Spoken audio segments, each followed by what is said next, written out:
అందరికీ నమస్కారం. మీ కాటే సుబ్రహ్మణ్యం, ప్రజాసేన అధ్యక్షుడిని. మన రాష్ట్రంలో ఇటీవల 2-3 రోజుల నుంచి జరిగినటువంటి నాటకీయ పరిణామాలను చూసినట్లయితే చాలా విచిత్రకరంగా కనిపిస్తూ ఉన్నాయి. మన రాష్ట్ర మాజీ ముఖ్యమంత్రి వర్యులు వైఎస్ జగన్మోహన్ రెడ్డి గారు వినుకొండ వచ్చి వినుకొండలో మరి రషీద్ హత్య కేసులో ఎవరైతే జిలానీ ఉన్నారో వారు తెలుగుదేశం పార్టీ నాయకులు, తెలుగుదేశం పార్టీ వారు అందరూ కలిపి కుట్ర పన్ని రషీద్ని హత్య చేశారని చెప్తూ ఉన్నారు. అసలు జగన్మోహన్ రెడ్డి గారికి ఆ మాటలు ఎలా మాట్లాడాలని అనిపిస్తుంది ఒక్కసారి మాకైతే అర్థం కావట్లేదు.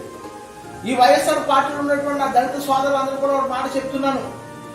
ఎక్కడ వినుకొండలో ఆయన వాళ్ళకి వ్యక్తిగత కక్షల వల్ల నరుకుని చచ్చిపోతే ఈయన ఏదో పార్టీకి పెద్ద నష్టం జరిగిందని చెప్పి, పార్టీ నష్టపోయింది ఆయన వల్ల అని చెప్పేసి అక్కడికి వచ్చి మరి లేనిపోని అలజడి సృష్టించి దీన్ని ఆయన ఢిల్లీ తీసుకెళ్లి రాష్ట్రపతి పాలన పెట్టాలని చెప్పి అక్కడ మహాధర్నా చేస్తానని చెప్తూ ఉన్నాడు.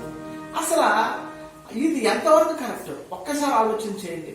మరి 5 సంవత్సరాలు 2024 నుంచి 2019 నుంచి 2024 వరకు ఆయన అధికారంలో ఉన్నారు.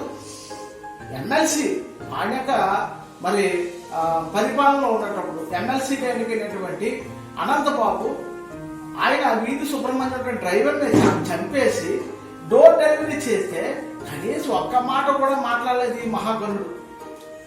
పైగా పోలీసులతోటి ఈ కేసును మాఫీ చేయడానికి అనేకమైనటువంటి ప్రయత్నాలు చేస్తే అప్పుడు ఉన్నటువంటి దళిత సంఘాలన్నీ కూడా చాలా భారీ ఎత్తున పోరాటం చేస్తే కానీ అక్కడ దళితులకి న్యాయం జరగలేదు.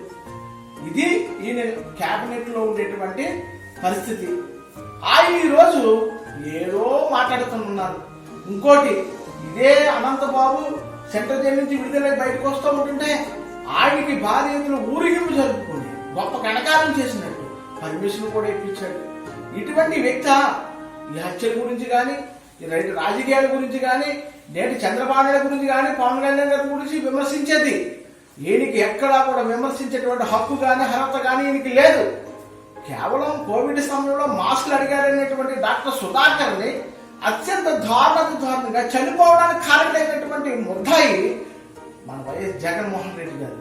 ఇటువంటి వ్యక్తి ఈ రాష్ట్రంలో ఏదో జరిగిపోతుంది, కుట్రలు జరిగిపోతున్నాయి, వీటిని అన్నింటినీ కూడా మరి ఖచ్చితంగా ఆపాలంటే రాష్ట్రపతి పాలన కావాలని ఢిల్లీలో ధర్నా చేస్తానన్నారు. నాకు తెలిసి ఈ రాష్ట్రంలో ప్రతి ఒక్క పౌరుడు అనుకునేటువంటి ఒకే ఒక మాట, ఇప్పుడు రాష్ట్రంలో జరుగుతున్నటువంటి అల్లకొల్లాల వెనుక ఖచ్చితంగా కుట్రధారుడు జగన్మోహన్ రెడ్డి, వైఎస్ఆర్ పార్టీ నాయకులు అనేటువంటిదే ఖచ్చితంగా ప్రతి పౌరుడు కూడా అనుకునేటువంటి పరిస్థితి. ఇటువంటి పరిస్థితుల్లో మరి జగన్మోహన్ రెడ్డి గారు ఏదైతే చెప్తూ ఉన్నారో ఈ రాష్ట్రంలో ప్రజలందరికీ కూడా నేను చెప్పేది ఒకటే, ఆయన వట్టి అబద్ధాల కోరు.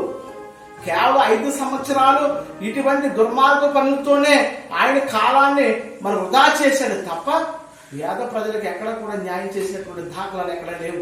ముఖ్యంగా షెడ్యూల్ కులాలు, షెడ్యూల్ జాతుల వారికి మాయ మాటలు చెప్పి మాకున్నటువంటి పథకాలన్నింటినీ కూడా హరించేసి మా హక్కులను దోసుకుని ఈ రోజు వీధిని పడేటువంటి పరిస్థితి తీసుకొచ్చాడంటే వైఎస్ జగన్మోహన్ రెడ్డి గారే. ఖచ్చితంగా ఎటువంటి నాయకుల మాటలు వినవద్దు.